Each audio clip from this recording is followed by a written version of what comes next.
Hello বন্ধুরা, অনেক দিন পরে আমাদের এই খালে মাছ ধরতে আসলাম। তো মাছ ধর দেখি যে কী মাছ আমি পাই, জাল খাওয়া দিলাম। তো আমাদের এই খালটি দেখতে ছোট হলেও কিন্তু এটা অনেক বড়। ক্যামেরায় বোঝা যাচ্ছে না এটা কত বড়। তো অনেক দিন পরে এই মাছ ধরতে আসা, দেখি এখন কী মাছ পাই।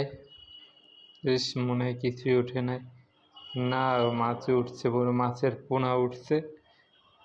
তো পোনাগুলোর আমি ধরতেছি না, সাইডে দিতেছি যাতে বড় হয়। পোনা মারলে মাছের সংখ্যা কমে যায়, তাই আমি ছোট মাছের পোনা কখনোই মারি না।